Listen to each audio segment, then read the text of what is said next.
they're 4-0, and it's very early in the year, so they have a lot of time to fix this stuff. But I do think that the 3-and-out thing eventually, like, that's going to just be too tough on your defense. So they got to get that fixed. Welcome back in, everybody, to a Football Friday edition of Birds 365 here on JAKIB Sports. I'm your host, Zander Krause. That's my co-host, Johnny Mac, John McMullen, previewing the Eagles' Week 5 matchup here versus Denver.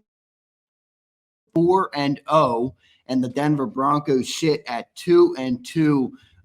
Johnny Mac, a couple matchups in this game. We just kind of broke down offensive, defensive approaches for the Eagles in this matchup. What are some of the key matchups, specifically player to player, that you see? Obviously, we talked about the edge rushers and versus the Eagles tackles. I don't think that's the right one to start with, but maybe looking at that Eagles offense, how do you see some of the matchups there? I mean, I guess everybody's going to look at Surtain and AJ. I don't know how to look at these things. What people high profile types of things, and I think maybe the best cornerback in football versus a guy who's frustrated. So I think that's obviously going to be a narrative coming into this game. I think it's more about the Eagles being risk averse than anything else. I mentioned, if you want to call it a matchup, probably the weakness of the Broncos defense would be the linebackers, I would say. And Alex is a great story. Love the dude. Still in the league, still a starting player. Yeah. Still gets tackles all over the place, John. Tackle machine. But I do think that's an opportunity for Saquon Barkley to get going. We mentioned the edge rushers, Benito and Cooper against Jordan and Lane. That's obviously as good as it gets in this league. So those matchups are interesting. And then as far as the Eagles taking advantage, I think they have to take advantage of the center on offense. And that would be Jalen Carter with his banged up shoulder, hopefully, or Moro Ajomo, trying to get them loose on the pass rush inside, which I think may be the way to go with that very good offensive line, as you mentioned. Number one, they've overtaken the mighty Eagles after a bad performance in Tampa Bay. Yeah, some of that getting boosted up too by those Broncos opponents, but nonetheless, John, what's the injury report? I know Denver's pretty healthy, I believe. Quinn Minor didn't practice on Thursday, but it was an illness, so it wasn't like an injury. And I'm pretty sure we had the same thing. Who missed our practice yesterday for an illness? Didn't somebody miss? Grant Calcaterra. Oh, yeah. I mean, Dallas returned as a limited, right? He's looks like he's going to play. He was, even when he didn't practice, he was in the locker room. Like the 1 week he didn't play, you didn't see him all week. And so I felt very good. And I would be shocked if he doesn't play in this game. They're just managing him to get through the week. So they're pretty healthy as well when it comes to their 53, which is actually 52 right now. And that's probably the most interesting. Will Nakobe Dean be back? Well, they're holding a roster spot. So I would think, as long as he gets through the week and he feels good, I would think he's going to be activated for the game. And that'll be interesting to see how Vic handles that, because of how well Jahad Campbell's playing and how much respect he has for Nakobe. That's actually, one of those good problem decisions that are actually difficult as well, because you want to get them involved, but how do you get them involved? And it's not as simple as, just play Jahad Campbell on the edge. He said he's not ready to do that. Yeah, no, it's gonna be interesting there. So we'll see how that matchup goes in this football game for sure. What do you think the answer is? Coming off the drama this week, John. With Eagles and the offense and AJ Brown. I mean, if Surtain's traveling with AJ, that's obviously a tough matchup. Now, Surtain hasn't been as good this year. All right, he's not yet. I assume he's going to, but just saying, so far this year, he hasn't looked as dominant as he's looked in years past. Do you think AJ gets the ball? Is it I don't know if he gets one. Well, AJ hasn't been as dominant as years past. Wow. So it works both ways. A little different though. Receivers, relying on corners don't rely on a QB to get him the ball or an offense to get him the ball. Yeah, but and I get it. People want to ship things to their team, but I even though he's 70th of 101, I'd still take Pat Surtain over anybody else in this league playing cornerback. So I'm not too worried about it. That will work itself out from his standpoint. And I feel the same thing about AJ. I don't know how much Vance Joseph travels.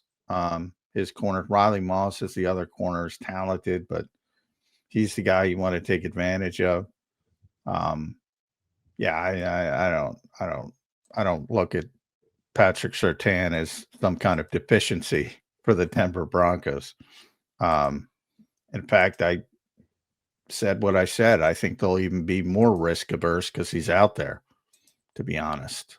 Devontae picked on him in their rookie years together. Yeah, they were Bama buddies, but I remember, didn't Devontae have 2 tutties on him in 21? No, that was a long time ago. Yeah, Vic was still there. Yeah, I remember that. That was the City Country fumble game, I think. Yeah, that's right. And Devontae did the big balls dance. That was one of the funniest touchdown dances I've seen. Denver wasn't very good then. I think they actually drafted their edge rusher in that year. I think in like the 6th or 7th round. Is it Jonathan Cooper or I forget his first name? Yeah, Cooper. Yeah, Jonathan. Yeah, I know it's Cooper. So I think he got drafted in the 6th or 7th round, and he's had like double-digit sacks multiple times. He's been a great story for them. Did Vic draft him? Well, not he wasn't the GM, but I mean he was the coach at the time, I believe. Yeah. By the way, Vic wasn't loving the Denver questions this week. Even called poor Zach a shit stirrer. Yeah, he wasn't. It's been a long time, and what he said is, 2021. That's like dog years in the NFL. 2021, and that's Vic's last year there. That's a long time ago. I wouldn't take much from that game. And I mean, they have a new coach, they have a new coordinator, they have new players, they have, Surtain's defensive player of the year, not a rookie. I wouldn't go back to that game. So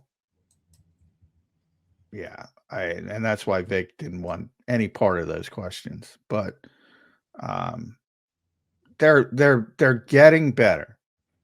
They're not great, but they're getting better. And they're getting better because I think Sean Payton's a good head coach and he's building it the right way. But they're not there yet. They're not a finished product. But they're building offensive line, defensive front, and it's starting to pay some dividends. I'm not sold on the quarterback, though. Other people are sold on the quarterback. I am not sold on the quarterback. Fangio appeared to be sold on that. I don't know if that was gamesmanship, but he said they forgot their quarterback. Well, let's put it this way. I think it was gamesmanship with Baker. So, right. I think it's gamesmanship with Bo. Yeah, no doubt about it, John. John, what do you think are your biggest, you personally, your biggest concerns offensively for this team? Or have you just, you don't have any? I've accepted it. Yeah, but it can't, I mean, I'll point to these two things.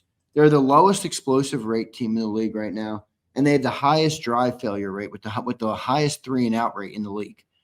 Like, those are two things that I get it. All right, we're not going to play like other team. We might not have a lot of receiving yards. We might not, but those are two things. The Eagles, you talk about it all the time. There's two stats they care about, turnover differential and explosive play battle. So they're not getting a lot of explosive play. Like, is that something you think they got to fix? Like, how do you see the offense? Of course, I mean they don't want to.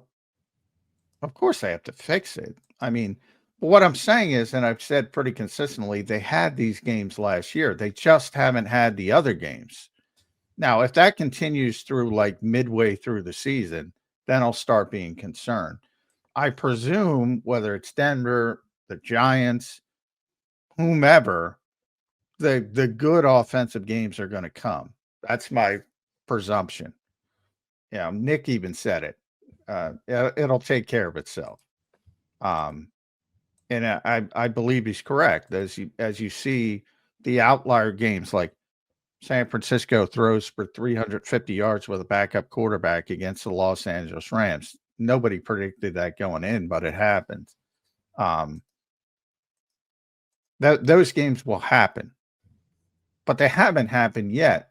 Part of the reason they haven't happened yet is they played good defenses, but even that's a bit of an excuse because the Rams were one of those, and they got gouged by a backup quarterback. So, again, teams play different from week to week. There's no transitive theory. They will show up and play better offensively. They've done it in 2 halves. That's it. But they have looked great in those 2 halves. So, in a way, you've already seen it. You just haven't seen it for games, full games. I do think that part will take care of itself.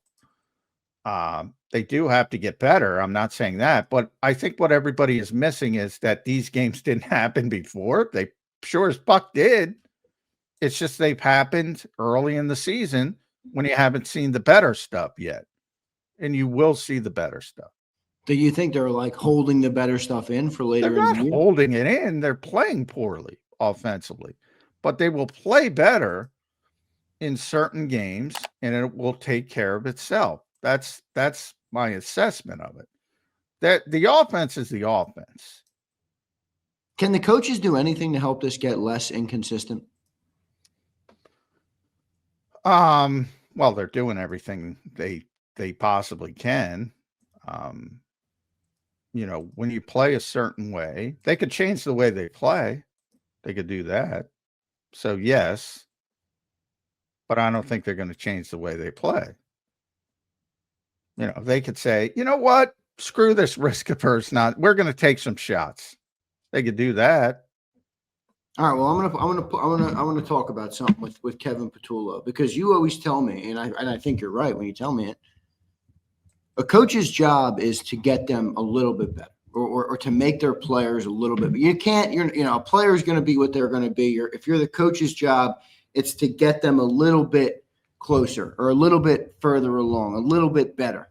Is Kevin Patullo doing that for anybody on the offense? Anybody? Like, I mean, a single player. One player. The quarterback. Really? The most important player. From an individual standpoint, Jalen Hurts is playing much better than he played last year.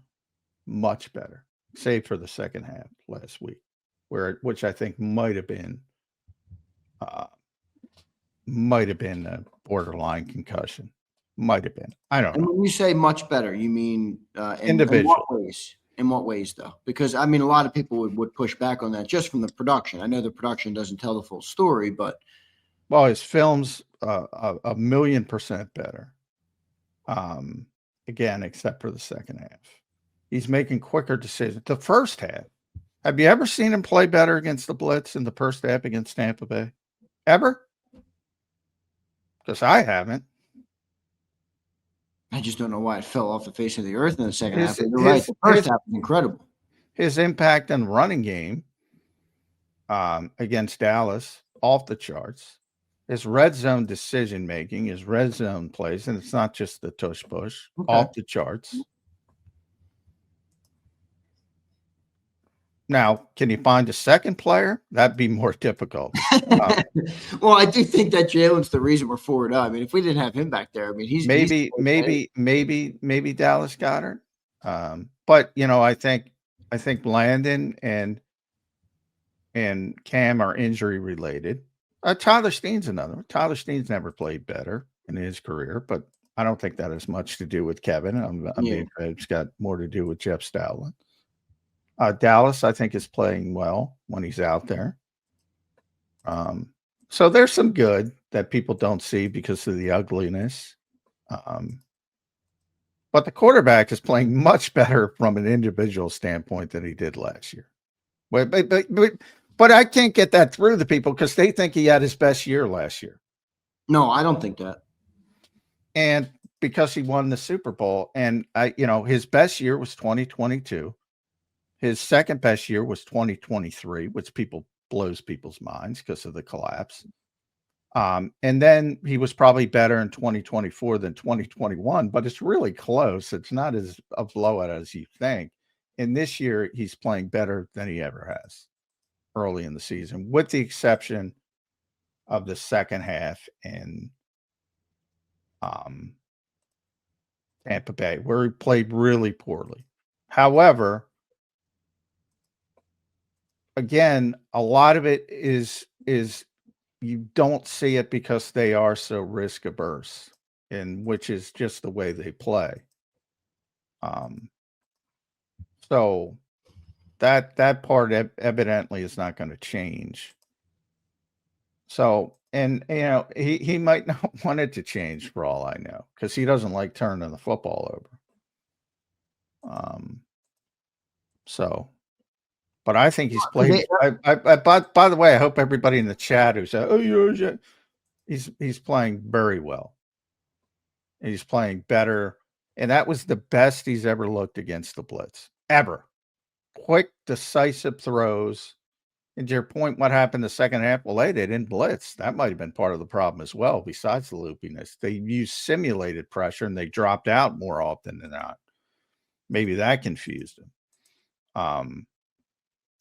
So that's a negative. But in that first half, he's never, ever quick throw to A.J. Brown. One of his, quick throw to Saquon Barkley to start the game. Quick. There was a Devontae, I believe, quick throw. Just the sound, decisive decision making. When have you seen that with this team against the blitz? There's probably been a game, but I can't think of it off the top of my head. And I don't think they've ever handled the blitz better than the first half against Tampa Bay. Do you have any concern that A.J. Brown has lost a step? Joe brings this up. Jason Avant was saying it looked like he watched the game, watched the reps with A.J., said it looks like the Bucs played him as though he has. You have any concern on that, John? No, I've asked him that 10 ways to Sunday. If he's hurt, first of all, he's not losing a step. He might be hurt if you go back to his. He's 28 years old, man. He's like in the prime of his career. It feels like. So I've asked him upwards, is this any going back to the hamstring and training camp and all that stuff? And he said, nope, 100% good, 100%. Something like Jalen Carter yesterday. He's hurt. He's playing through Landon Davis, hurt. AJ, nope, 100%. For the people that say that, okay, well, what happened in the second half against the Rams? Why, if he lost a step? Yeah, right. They dominated that half. Now, do I think he played well again? No, he played poorly. He's probably disgusted, and he probably let it seep over into his performance. I don't think he played well against Tampa, but has he lost a step? No. I don't believe that personally. I don't either. Well, I'm curious to see how the offense continues to develop. I mean, look, they're 4-0, and it's very early in the year, so they have a lot of time to fix this stuff. But I do think that the 3-and-out thing, eventually, like, that's going to just be too tough on your defense. So they got to get that fixed. And AJ used the phrase when he spoke, we've become consistently inconsistent. And it's like, I know that's kind of their style of offense in this rigid way, but that doesn't feel like, to me, somewhere you want to be as an offense. Well, they don't want to be here. Nobody wants to be here. I'm not saying anybody else has to accept it. I'm not saying they are accepting it. I'm saying I've accepted it. If you're going to play this way, and they're going to play this way, you're going to have these games. Now, can you have 17 of them? No. But I don't think they will. But they're going to have these games, and hopefully you're getting them out of the way early. They had these games last year. I can't believe everybody doesn't remember them. The Carolina game was one of the worst games I've ever seen from an offensive standpoint. It was just, talk about blushing. They should have blushed that film before they even looked at it. these games happened before, and they happened a lot last year. And again, shadowed by the winning. And then when you win the Super Bowl, look, I guarantee you, if they lose, and I've said this to you numerous times, if they lose that Rams game, and the reason I point to the Rams game is because they couldn't lose the Washington game because they dominated in the second half, and they couldn't have lost the Super Bowl because they dominated from the get-go. So the game they could have lost was the Rams game. And if they lost that Rams game, all we would have been talking about in the offseason was the offense and how shitty it was at times. All we would have been talking about. 100%. I agree. All we would have been talking about. And we never talked about it. It was crazy. We talked about everything else. They lost the defensive players and blah, blah, blah, because they won the Super Bowl. And what I'm trying to say is these problems existed last year, and they're trying to correct them. They've been trying to correct them the entire time. They've been trying to get more consistent in the framework of how they play. They're overcoming it just like they did last year. Can it continue? That's a valid question. It probably can't continue unless you prove these games are the outliers and don't do it consistently. And again, if it gets to midway through the season and they're still having these games, then I think you got a real problem. The funniest part about that, though, John, is we could get to the middle of the season. Nothing could change. We could have the same 4 ugly weeks, and they're probably going to be 8-0. They might be because of the schedule lightening up, but then I would have 8-0, man, and we're not going to have shit to be able to criticize because everyone's. Well, you can criticize now. I have no problem with people criticizing this offense. None. And 8-0, if they continue to play like this, no problem criticizing this offense. But and then I will say, down, if it continues this way, what I'm trying to say is then you have the potential down the road, somebody capable on both sides of the football is going to send a message by kicking your ass at some point. No doubt about it. We got a couple super chats we'll get to today. I want to thank everybody for being here. Hit that like button here on Birds 365. We appreciate all of you for being here. Here's Brian Pumper. What's up, Pump? We got a couple from Pump and a couple more today. He says, yeah, I don't see it, fellas. I believe we will pummel Bo and crew. Sorry, J-Mac, but Baby Arms does not fool with it with his TGF's tackle for gains. Yawn. I think he's talking about Singleton. I don't know. Half of the time, I never know what you're saying. Pumper, the slang is going too far. This is like gibberish. Yeah. Well, I like Alex personally, partially because when he got here and he was a CFL All-Star, and I said in training camp, this guy, keep an eye on him. He can play, and he's still in the fucking NFL, so I count that as a win. And he's a starting linebacker in the NFL. So. I think you're being a little too harsh, but yeah, he's not Fred Warner. He's not Zach Vaughn. I'm not saying he is. Fred Warner's a beast. Speaking of him, Kimberly Sirico. What's up, Kimberly? Starting to think they play conservative game early season to prevent and manage injuries. Look at all these banged up teams. Fair, but the Eagles are pretty banged up too. Yeah, I think you're getting way too deep there, man. You think the style of play, John? They're not style of play to prevent injuries. No, but do you think the style of play that they have chosen to play is maybe caused more? Landon's banged up, Cam's banged up, both coming off season surgery. You have some injuries early in the year. I don't think it's all about that, but you could make an argument. Well, they play a very physical style of football. So right. I mean, you're susceptible.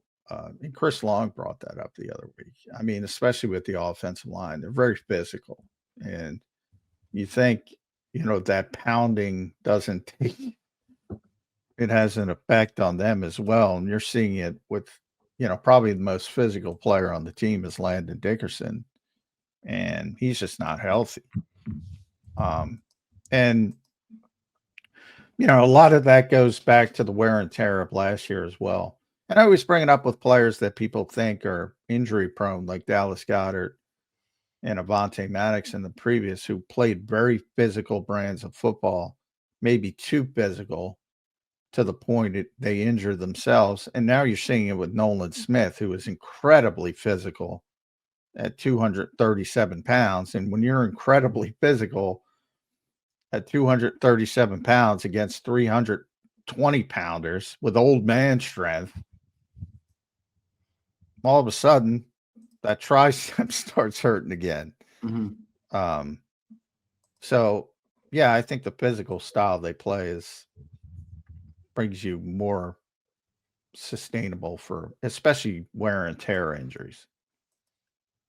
We'll see how it continues to shake. Kimberly, thanks for the super chat. WCBJJ, what's up, brother? He says, question for John. What do the Eagles like about Calcaterra? Just watching limited game film. He's not a good blocker. Curious about your thoughts. Yeah, I'm with you. I don't get it either. Nice guy. He is a really good pass catcher. Yeah, but as a blocker, really get AJ Brown and Devontae Smith the ball.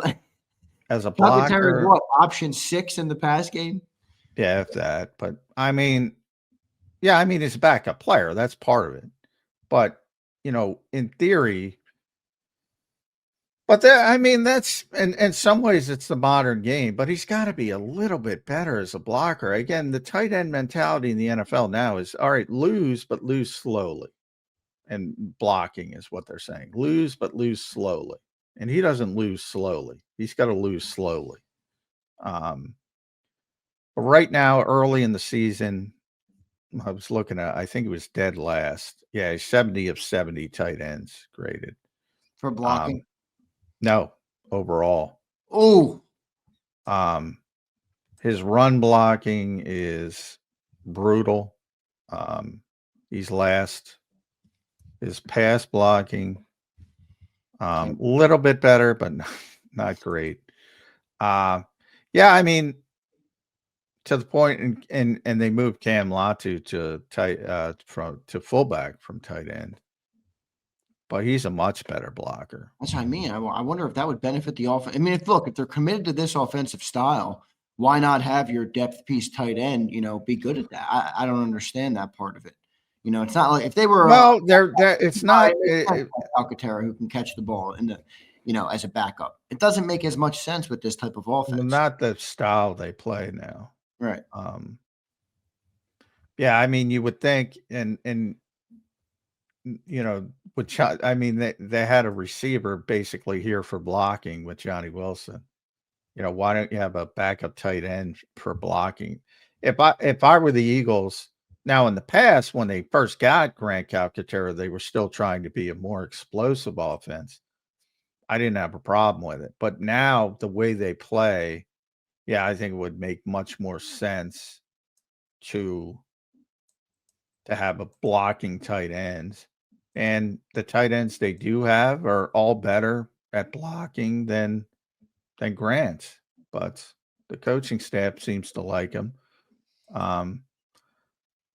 I take it back. There's one worse than in run blocking kid in Tennessee.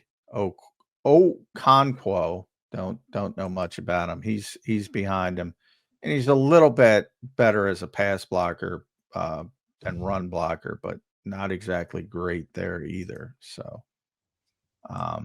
he's not having a good year. It always feels to me, John, like Calcaterra should be the third tight end when Goddard is healthy. And then if Goddard misses a game, like he's probably prone to, that's when you make him the lead tight end. Because it's like Goddard is good at the catching stuff, so why do we need a second tight end? The problem is Kylan Granson can't block. Well, they kept a bunch of tight ends who can't block. E.J. Jenkins can't block. E.J. Jenkins was a college receiver. Like, there aren't a lot of good blocking tight ends in the NFL. Yeah, that's true. Because they don't play that style anymore in college. So they're all sort of glorified king-size slot receivers. And then guys like Dallas Goedert's a perfect example of this. He never blocked in college because he was the best receiver they had. But he's this big physical guy who sort of took to it. So you almost learn it at the pro level. And there aren't a lot of those guys. They just don't exist anymore. So, you know, the best blocking tight ends, you're talking about guys like Josh Oliver and, Brenton Strange.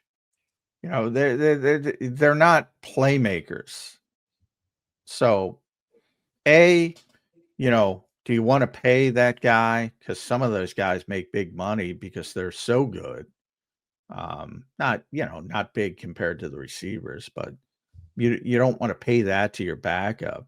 So it's almost you got to find it. Mitchell Evans is a guy because I remember him from college. He's a beast. But those guys are few and far between.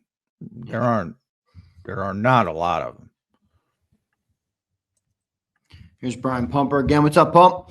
To contest J-Mac on the Rams game, let's be honest, there was not much separation that game. AJ just big boyed Forbes and 31 that game. Washed Brown. Oh, Pumper, don't tell me you're now picking up this shit. Washed.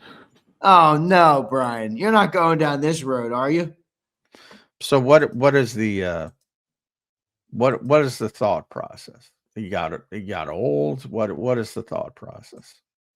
The hamstring just crippled him. Well, that's what I'm saying. What is why was he not washed at the end of last year, but he's washed now? Like what? I mean, come on. What is the thought process? AJ Brown's not washed. That is ridiculous. He might be playing like he's washed because I feel like he's so discouraged by this offense, which I think is more of a problem. I think he played very poorly in Tampa Bay, but I don't think it has anything to do with any downgrade in physical ability. I think he's frustrated and it got to him, which he admitted. He boiled over. That's why he did what he did. I still feel like it was calculated by AJ. Which I'm not mad at, but I just do. Well, either way, it boiled over. Whether it was calculated or not, to me, that's not even – it boiled over.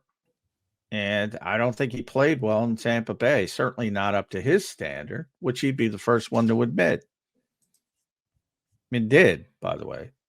They're not robots. Everybody has bad games. And if you say, oh, he had a bad game, so he's washed – I don't know.